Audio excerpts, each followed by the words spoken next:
Welcome back mga kabayan, nagbabalik po muli ang inyong lingkod upang magbigay sa inyo ng mga bago at nagbabagang mga balita. Kaya naman pala ayaw umaksyon nitong ahensyang PIDEA na ito, pati na rin ang chief na si Lazon ay dahil nga umano takot silang banggayin itong si Kuting ng Norte dahil nga umano sa asawa niyang pulburonik na si Ahas ng Malacanang na si Lizatanas Mags. Tila ba wala palang bayag ang mga tao dito sa ahensyang PIDEA na ito dahil hindi nila man lang kayang i-apply ang batas dito kay Kuting na ito pati na rin sa kanyang asawa na sakit ng Malacanang. Kala ko ba ang batas ay batas, walang pinoprotektahan, walang kinikilingan? Bakit natatakot kayo kay Presidente Kuting? Tagapangasiwa ng batas pero unang lumalabag, isang kahihiyan. Pero ako ay naniniwala pa rin sa justice always prevail.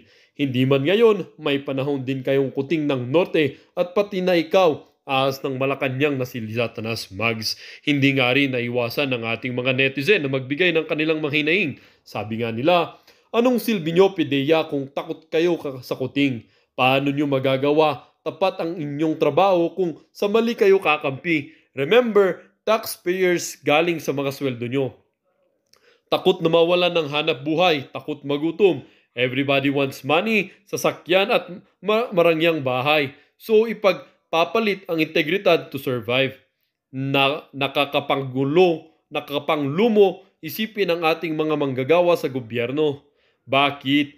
Dapat panindigan nila ang kanilang mandato. Anong silbi nila? Dapat mag-resign na sila pareho ng amo nila. Puro pahirap sa taong bayan. Maraming takot sa government officials o politiko nagtatrabaho ng mabuti dahil kung ano ang kasama ang kanyang pamumuno. Kailangan sundin mo kasi pag hindi tanggalin ka kay maraming tahimik, takon gawan ng kasalanan ng admin na inutil kawawa ang mga hanap buhay na tao. Paano babanggain? Boss ng PIDEA appointed ni Kuting ng Norte. Sino ba namang ordinaryong empleyadong maglalakas ng loob kontra ng boss nila? Di taob kaldero niya. Pag nawala sa power si Kuting, tingnan nyo, daming babaliktad dyan. Well, para nga sa buong impormasyon ay panoorin ang buong video. At kung bago ka pa lamang sa aking channel, huwag kakalimutang mag-subscribe, pindutin ang notification bell at piliin ang all upang laging maging updated sa mga bago at nagbabagang mga balita. At sa mga solid viewers naman natin dyan, maraming salamat po sa patuloy na pagtangkilik sa ating channel. Tuloy-tuloy lang po ang laban para sa katotohanan at para na rin sa kinabukasan ng ating pinakamamahal na bansang Pilipinas. Na linggo, tatlong paaralan sa Pilipinas pasok sa QS World University Ranking. Tigar pasada ng dalawang transport groups minaliit ng MMDA.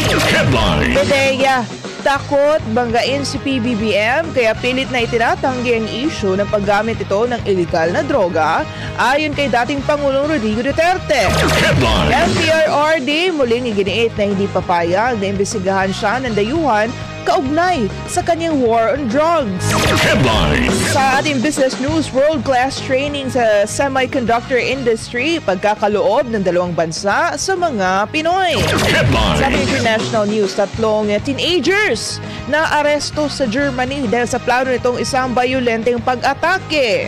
Sa sports news, dalawang PhilAm gymnast goal ang makapaglaro sa Paris Games. Magandang performance sa World Cup sa Qatar, susi para dito. At sa showbiz news, Season 2 ng Korean TV series na Vagabond gagawin sa Pilipinas. Headlines News Blast. Sumasambulat sa buong Pilipinas. Sunshine News Blast. Magandang umaga, Pilipinas! Araw ngayon ng Sabado, April 13, 2024. Ako inyong makakasama, Val Divina Gracia. Sumasambulat sa buong Pilipinas. Sunshine News Blast. Sa ating mga balita, mga street food. Yan ha, mga kapartner, pwede palang pagmula ng HEPA at fatty liver. Si Margaret Gonzalez sa report. Nakita niyo naman, walang tigil ang dating ng mga mamimili sa bahaging ito ng Guadalupe, Makati City. Ang ganitong uri nga ng pagkain, street food kung tawagin, ay alam nating bahagi na ng ating pagiging Pilipino. Nabutan nga natin si Rex na sarap sa kinakain ng kwek-kwek habang isinasasaw niya sa sukang mukhang masarap din ang pagkakatimpla. Ano ang kadalas bumili niyan? Siguro mga 3 times a day. 3 times a day? Bakit? Yes. Affordable po siya tsaka masarap. Si Harry, isaw naman ang paborito. Siguro, tayo lang meron ganito. Ha? Tayo lang meron ganitong isa't na pagkain, klaseng pagkain. So yun na nakasanay natin, mas mura. Ayon kay Isabel, kumikita siya ng 10,000 sa isang araw sa pagtitinda niya ng street food. Minsan, bumibinta ng 8,000, minsan 10,000. Sa isang araw na yun. Pinakamalaking mo is 10,000. Okay. Bawi na yan. Depende rin, minsan makumal, minsan mabili. Hindi mo rin masabi pag ganun yung bindahan. Hindi ko rin parehas. Normal na sa ating mga Pilipino itong pagbili, pagkain ng mga street food, gaya na lamang itong lumpia, toge, fishball, at maging itong kwek-kwek. Pero ano kayong masasabi ng ating mga health official pagdating sa mga pagkain nabibili sa bangketa? Ayon kay Hepatology Society of the Philippines Vice President Dr. Angelo Losada, hepatitis A ang maaring kumapit sa iyo mula sa pagkain ng street food at sa paggamit ng shared sausawan. Lalo na kapag ang kasabay mong kumain nito o ang mismong nagtitinda nito ay may sakit ng hepatitis A na isang nakakahawang sakit. Ang hepatitis ay nagdudulot ng pamamaga sa liver cells at pinsala sa atay. Street foods are also associated to being not very hygienically prepared, no. But of course, you can get hepatitis A from anywhere, no. Basta hindi hygienic yung pagka-prepare ng food, no, or may source, no, of hepatitis A. So hepatitis A is also a communicable disease, no. It's related to hygiene, no. Yung prepared food, no, yung food na hindi well prepared, hindi malinis, no. So a person who has hepatitis A, no, pwede nang ma-transfer yung hepatitis A dun sa pagkain, no. Kasi ang transmission ng hepatitis A fecal oral route, no. So a person with hepatitis A, no, yung shedding ng virus is through the feces, no.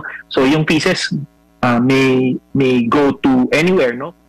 Sabi ng health expert, ang mga pagkain street food ay mga pagkain matataba na maaaring magdulot din ng iba pang sakit gaya ng fatty liver, hypertension, diabetes at iba pang sakit. Alam po natin na street foods can be full of fat, no, and be really unhealthy, no. So consumption of food, no, that is high fat, high fructose, no, high sugar, can lead to accelerated development of fatty liver, no? Not just fatty liver, other metabolic diseases, hypertension, diabetes, dyslipidemia, bad cholesterol, no? So lahat yan magkakasama na po talaga, no? And fatty liver actually is one of the manifestations of metabolic disease, no? So metabolic disease, yun nga, yung constellation of hypertension, diabetes, obesity, dyslipidemia, no? So, yan. Para sa Diyos, Pilipinas Kumahal, Marvin Gonzalez, SMNI News. Sunshine News Blast. Makakakuha ng nasa 3 milyong doses ng bakuna kontra pertussis ang Department of Health mula sa Serum Institute ng India. Sa pamamagitan nito, ayon kay DOH Secretary Ted Herbosa, tiyak na ang supply ng bakuna para sa buwan ng Mayo at Hunyo.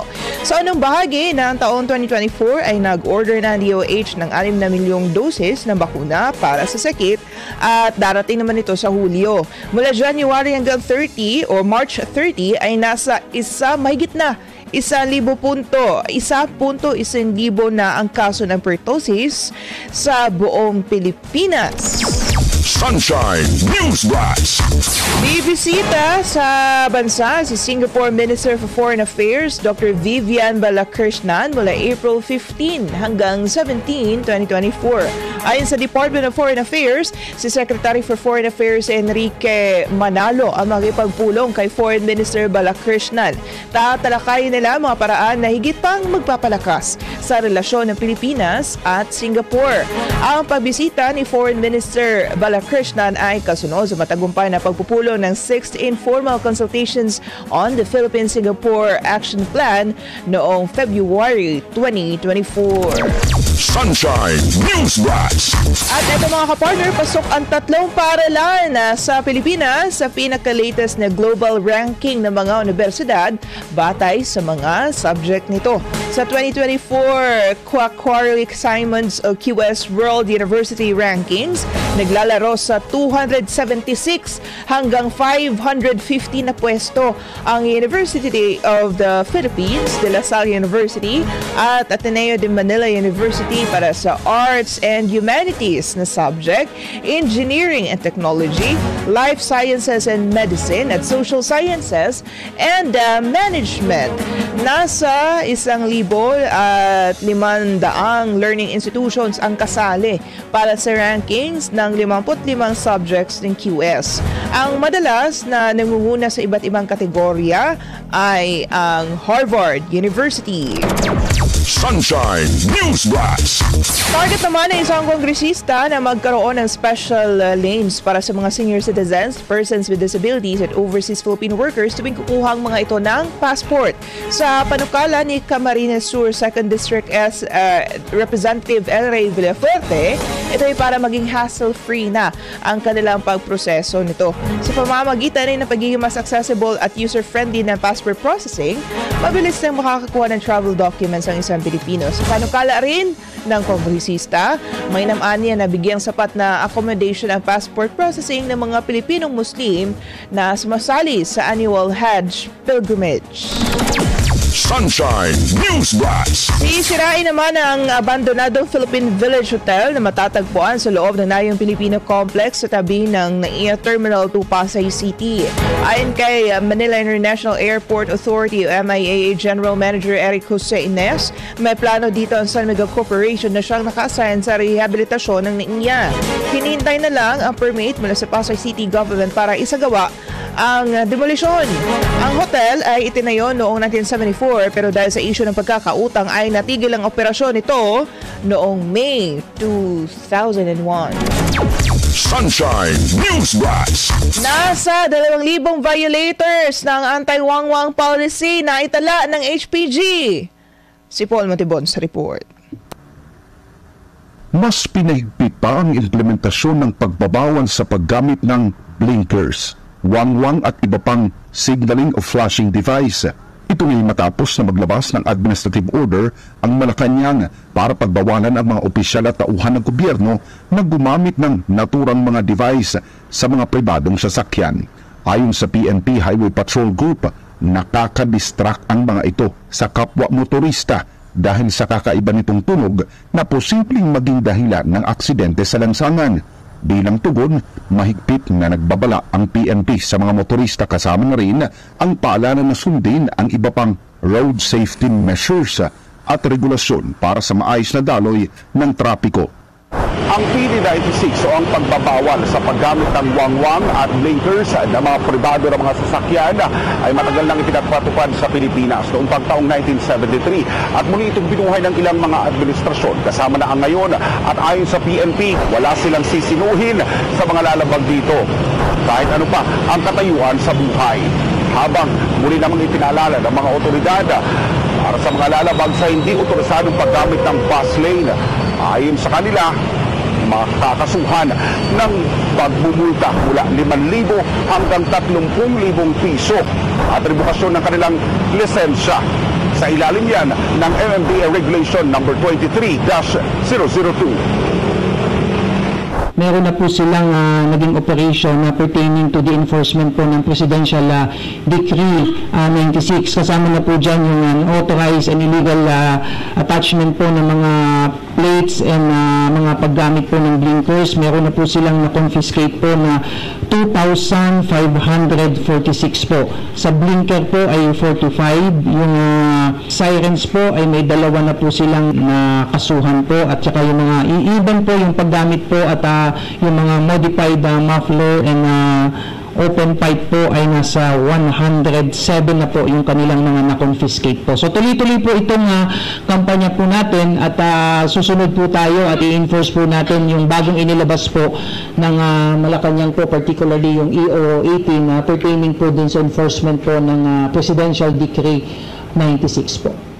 Kakaunti pa ang hawak na datos ng pulisya kaugnay ng mga nahuling lumabag sa kautosang ito. Sa kabila nito'y umaasa sila na hindi nalolobo pa ang bilang na ito hanggang sa katapusan ng taon. Sa kabilang banda, para higit naman na maipatupad ang kautosang ito, isa rin sa mga pangunahing babantayan ng PNP ang mga nagpepenta ng blinkers, wangwang at iba pang kahalintulad na gadgets na walang kaukunang permit. Kasama po yan, sir, sa babantayan po natin yung mga nagbibenta po ng mga blinkers and sirens online. Yung ating pong PNP Anti-Cybercrime Group ay nagsa-cyber patrolling, at kukuha po tayo ng datos nila na kung may mga nahuli na po sila. Ang nakuha lang po natin as of this morning po yung datos po ng Highway Patrol with respect po dito sa mga confiscated po nila ng mga similar gadgets, including po yung mga improper use po ng mga plates. Samantala, aminado ang PNP na maging sila ay de-exempted sa traffic rules ng bansa. Pero yun lang, at may mangilan-ngilan pa rin anya na bigong makasunod sa mahigpit na pagpapatupad ng bus lane policy. So with the case ng provisions po ng PD 96 ay dapat po ang PNP pa ang kauna-unahang susunod pa rin po sa mga traffic laws po natin. At kanina nga po, unfortunately, may mga nahuli na naman po mga marked vehicle na dumaan. Although yung isa po doon, particularly yung EOD na sasakyan po, nakausap ko po mismo yung director po ng PNP ay EOD, and according to him ay nung naipaliwanag naman sa mga sumita po doon sa kanila ay payagan naman po silang makadaan doon at hindi tinikitan dahil meron po silang bit-bit na mga unexploded na mga ordnance po. So napakadelikado po nun, hazard po yun, at nakalagay naman po yun, may exemption naman po yun pagka emergency in nature, crisis, at talagang ongoing ang police operation, pinapayagan naman po. Sa ilalim ng MMDA Regulation 23-002, pagmumultahin ang sino mang lalabag sa naturang regulasyon kasama na ang rebukasyon ng lisensya sa ilalim ng rekomendasyon ng Land Transportation Office o LTO. Pinakahuling nahuli rito ang dating gobernador na si Chavit Singson. Nakalaunay humingi rin ng paumanhin matapos na mag-overtake ang kanyang driver. Wala po tayong sisinuhin sa pag-i-implement po at pag-i-enforce po ng PD 96 regardless kung ano po yung estado po nila sa buhay. Ay i-document nyo po yan, ipadala nyo po sa amin yan, at ikaw man po ay naka-SUV na bagarang SUV o ikaw ay nakasakay sa isang ordinaryong motor at isang ordinaryong kotse po, ay lahat po tayo ay dapat ay sumunod po sa batas. Mula dito sa Quezon City, para sa Diyos at sa Pilipinas kung mahal, ako si Paul Montubon, SMNI News. Sunshine News Blast. Samantala, tigil pasada ng dalawang transport groups binaliit ng MMDA. Narito ang balita ni Sheena Torno. Pamamasada ng jeep ang pinambubuhay ni Kuya Louie sa kanyang 2 anak. Kayod kalabaw ito kada araw sa pagtatrabaho para kumita ng pera pang tustos sa kanilang gastusin. Nasa 3,000 piso ang kinikita nito sa arawang biyahe mula alas 5 na madaling araw hanggang alas 7 ng gabi. Yun nga lang, babawasin pa ito ng 1,000 piso na pambayad niya sa boundary o renta sa jeep at 1,000 piso naman sa gasolina, at ang matitira ay para sa pamilya. Kaya tuwing may nagsasagawaan niya ng mga tigil pasada, ay minabuti niyang hindi na lumahok. Maliban sa walang maidudulot na maganda para sa kanilang mga tsuper, ay uuwi rin siyang luhaan. Ganun pa rin, tuloy pa rin yung mga dyan. Peace out. Mamasada na lang. Para? Kikita rin. Paano? Wala na kikitain. Sasali ka.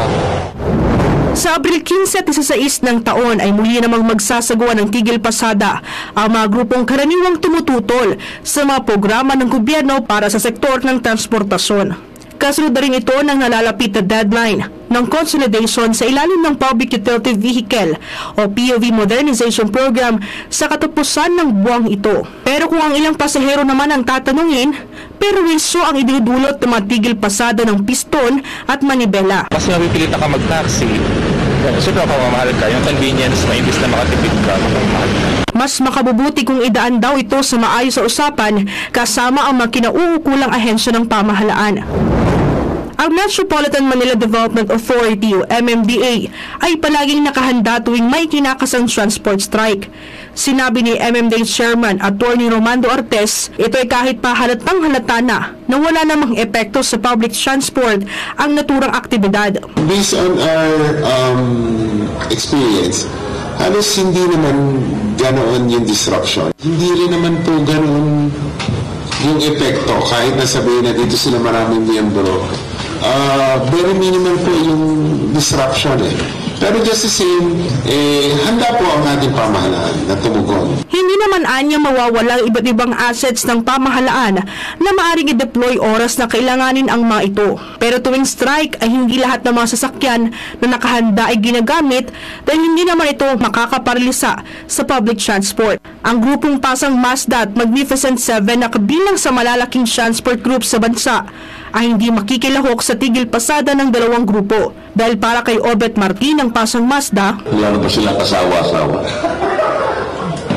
Pero na naman tayo, tigil pasada na naman. Wala na akong kadala-dala sa mahabang panahon po. Nakaraang taon pa, lagi lang puro tigil pasada ang ginagawa nila. May nakuha pa sila after the strike.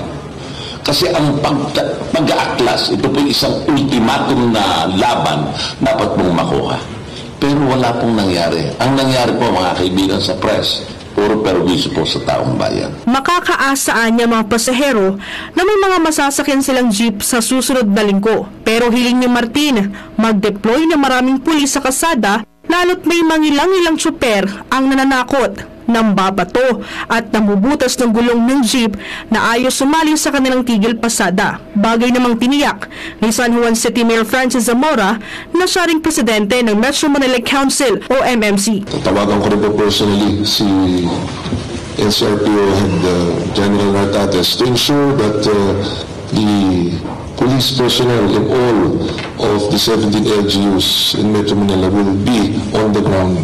Bukod sa MMDA, nakahanda rin ng Land Transportation Franchising and Regulatory Board o LTFRB para sa i-deploy na libreng sakay kung kakailanganin. Binigyan din ng ehensya na pinalnang nalalapit na deadline ng konsolidasyon alunsod na rin sa direktiba ni Pangulong Bongbong Marcos. Sa ngayon, nasa 77.68% na ng mga PUV operators sa buong bansa ang nakapag-consolidate para sa naturang programa. Mula sa naturang bilang, 52.54% dito ay sa Metro Manila na katumbas ang higit 1,600 units ng PUV. Asahan na kapag hindi nakahabos sa konsolidasyon, ang sinimang PUV operator ay otomatikong mapapaso ang kanilang prangkisa. Para sa Diyos at sa Pilipinas kung mahal, ito si Sina Torno, SMRI News. Sunshine. Samantala, FPRRD tinawag na authoritarian si Marcos Jr. matapos patalsikin sa pwesto si Governor Jubahib. Si Cathy Villanueva sa report. Hindi na napigilan pa ni dating Pangulong Rodrigo Duterte na akusahan si Pangulong Bongbong Marcos ng pagiging diktador. Ito may kasunod ng pagtanggal sa pwesto kay Davao del Norte Governor Edwin Jubahib. Si Jubahib ay naharap sa 60 araw na suspension order base sa utos na inilabas ng Department of Interior and Local Government o DILG na pinirmahan naman ni Executive Secretary Lucas Bersamin. Ang gobernador ng Davao del Norte ay basta na lamang pinaalis sa pwesto at inakusahan ang kasong matagal nang naresolba sa kanyang probinsya. Ani Duterte, hindi na sinusunod ni Marcos Jr. ang demokrasya ng bansa.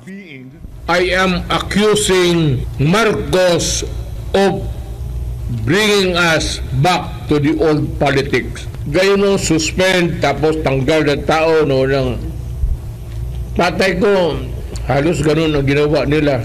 If that is what he is doing now, I am accusing him of another thing, being an authoritarian leader.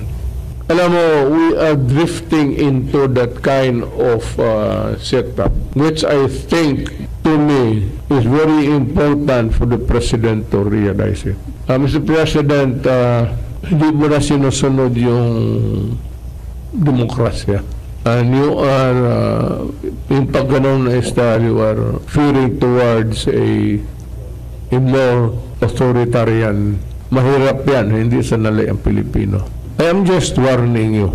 Ako sa isa talaga na hindi ako papayag. Na kung magtanong ka na what I intend to do, I will raise hell one day and I would ask the military and the police to join me. Not to force you out of the office. We just air our sentiment for you not to forget that the Philippines is a democratic state. Sinabihan rin na Duterte si Marcos na dapat nitong alalahanin na si Hubahay-Bay binoto at iniluklok sa pwesto ng taong bayan kaya't hindi tama na basta na lang itong patalsikin sa pwesto. Tanggalin mo ang tao walang rason. And you must remember that the governor of North Davao has been elected by the people. Hindi yan trabahante na in-appoint mo tapos tanggalin mo. We have to respect the will of the people of that North Davao. Puro respeto naman. Samantala ayon naman kay Congressman Pantaleon Alvarez, nilabag ni dating Chief Justice at ngayon Executive Secretary Lucas Bersamin ang batas nang pirmahan nito ang direktibang nag-uutos na bakantehin na ni Hubahay ang kanyang posisyon. Kahit walang basihan, binigyan ng order of suspension si Governor Edwin Hubahay. Nung makita ko yung order, sabi ko, I was disappointed. Why?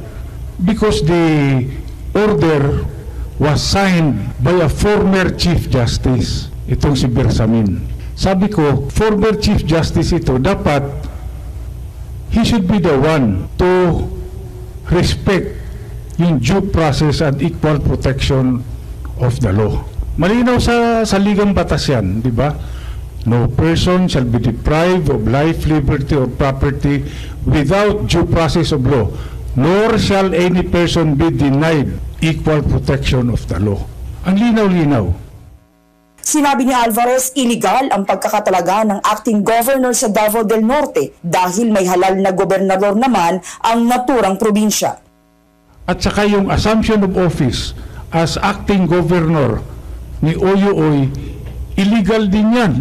Kasi andyan yung governor, buhay yan, sitting governor. Paano mo sasabihin na legal yung pag-appoint mo ng acting governor? Ang acting governor, pagka walang governor, nandyan yung governor. Kaya nga sabi ko rin sa mga empleyado, kasi magkakaroon ng iskandalo ito. Dahil ang mangyayari dyan, sabihin nila, dalawang gobernador sa Davao del Norte. Merong totoong gobernador at merong fake na gobernor. Sa katunayan ay tumanggap pa nga ng Seal of Good Governance si Governor Hubahay ilang linggo lamang ang nakararaan mula sa DILG dahil sa maayos na pamamahala nito sa probinsya ng Davao del Norte. Hindi ko maintindihan kung bakit yung administrasyon wala namang gulo sa Davao del Norte na sa pagpapatakbo ng probinsya. In fact, ito a few weeks ago, Governor Edwin Hubahay was awarded a plaque of appreciation. Ang nakalagay doon, Seal of Good Governance. Recipient siya niyan, ang nagbigay DILG. Ngayon, tatanggalin mo yung tao na yon who just received an award from DILG, yung Seal of Good Governance. Masyadong unfair naman and unjust, di ba? Kaya nga sabi ko, ang hirap talaga pag ganito ang sitwasyon, ganito ang administrasyon, hindi mo maintindihan. Para sa Diyos at sa Pilipinas kong mahal, Cathy Villanueva, SMNI News. Sunshine News Blast. PDEA takot banggain si PBBM kaya pilit na itinatanggi ang isyu na paggamit nito ng illegal na droga ayon kay FPRD. Si Elmar Fursuelo sa report. Pilit na itinatanggi ng kasalukuyang administrasyon ang pagkakasangkot ni Pangulong Bongbong Marcos sa iligal na droga. Ito'y kahit pa nga nagsalita na noon si dating Pangulong Rodrigo Duterte na nakita niya mismo ang pangalan ni Marcos sa narcolist ng Philippine Drug Enforcement Agency noong siya ay alkalde pa lang ng Davao City.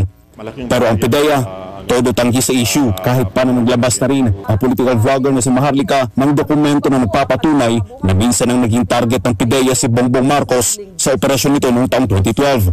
Sa isang pulong balitaan araw ng Huwebes, ipiniliwanag ni dating Pangulong Duterte kung bakit ito patuloy na itinatanggi ng PIDEA. Takot nga raw ang PIDEA o kahit na anong ahensya ng pamahalaan na bumangga sa kasalukuyang presidente ng bansa.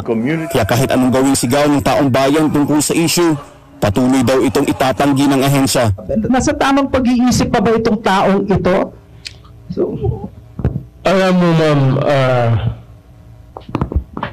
ako una yung nagsabi na drug addict siya. Hindi naman ako nag-iimbento ng istorya. Pero yung mga PIDEA reports nila na sinasabi na totoo, na hindi totoo, natural yan ma'am kasi panahon ni Marcos. Ano agency in government can go head to head with the president sa bagay na yan? So sinusuppress yan. Sinabi niya na nung naging presidente siya ay nakita niyang muli ang pangalan ni BBM sa listahan ng PIDEA. Pero sinabihan niya lang ang mga nooy nasa PIDEA na gawin lang ang kanilang trabaho. As early as hindi pa ako presidente. Nung presidente mas lalo ko nakita. I saw it again. But yung dito sa Davao, because alam mo, ano talaga ako sa droga, pinakita nila na si Marcos nandoon. Hindi ko binigyan ng importansya. Ang sinabi ko lang sa kanila, trabaho lang kayo. Huwag na ninyo akong isali. Ayon kay dating Pangulong Rodrigo Duterte, kung meron man siyang isang bagay na pinagsisisihan, yun ay ang hindi agad hinuli noon si Bongbong Marcos. But when I was president, I was already looking at yung full the full story of yung pagka-addict ni Marcos. Kaya lang naman ma'am, sabi ko, sana hinuli na lang nila noon. Ang pagkamali ko lang rin, kasi mayor lang ako, yung unang nakita ko.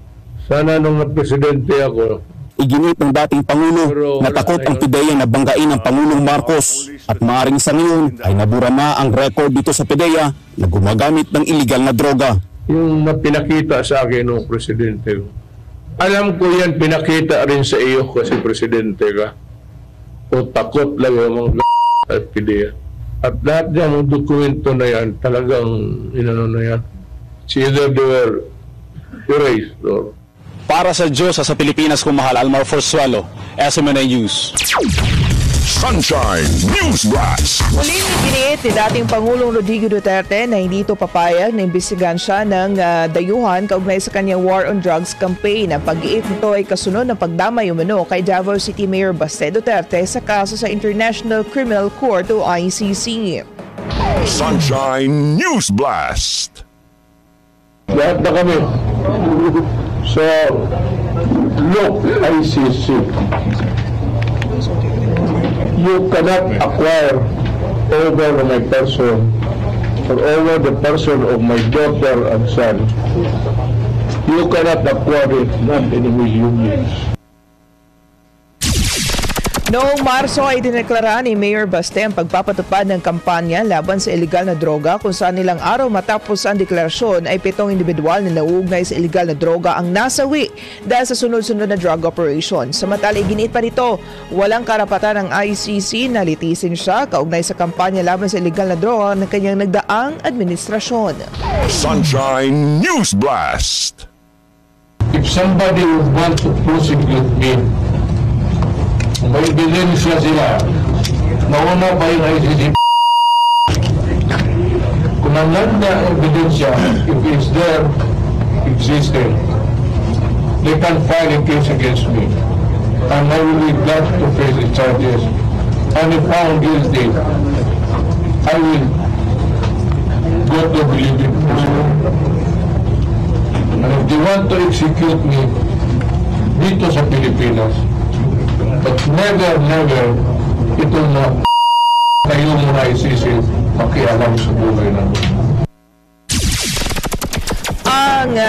si dating Pangulong Rodrigo Duterte. Maliban naman sa dating Pangulo at kay Mayor Baste ay nauna nang dinamay sa issue ng mga kritiko ng war on drugs si Vice President Sara Duterte.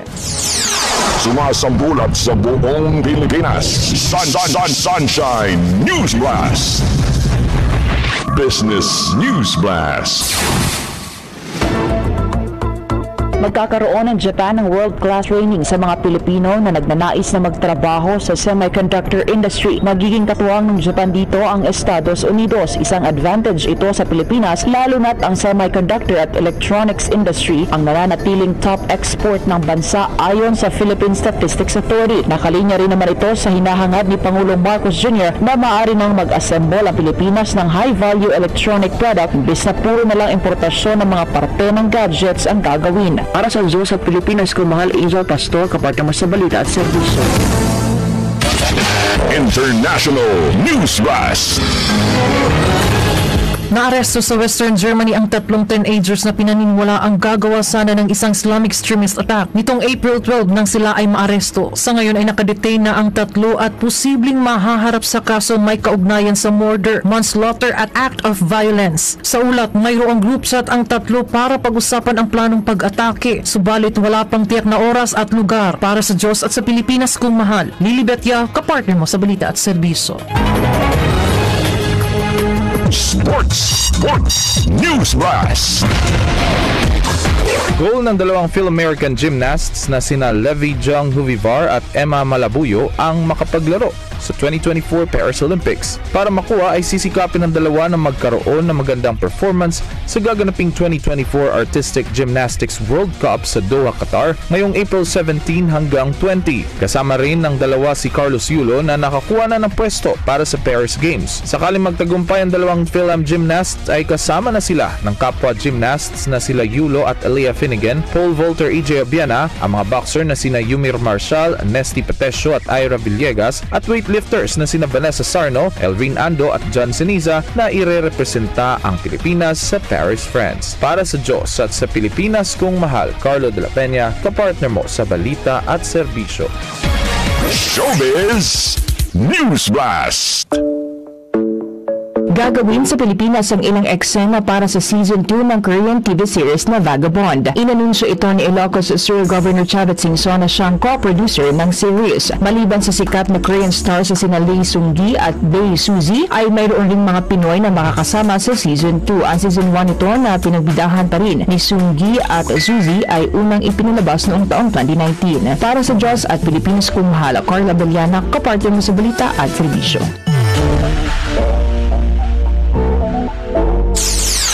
Sumasambulat sa buong Pilipinas. Sunshine News Blast.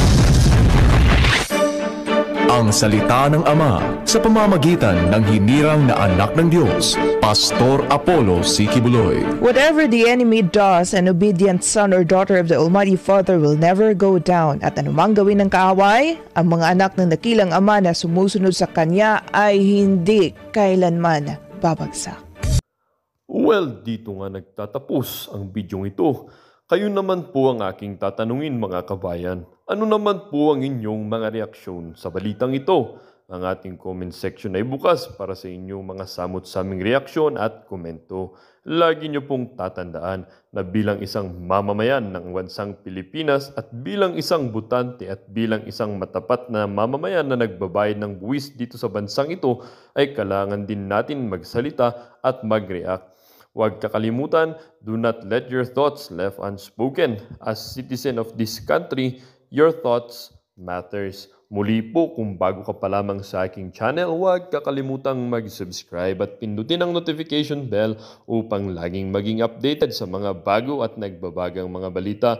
Huwag din kakalimutang mag-iwan ng like at i-share ang bidyong ito upang ang inyong pamilya, kaibigan at kakilala ay maging aware din sila sa kung anong nangyayari sa ating pinakamamahal na bansang Pilipinas.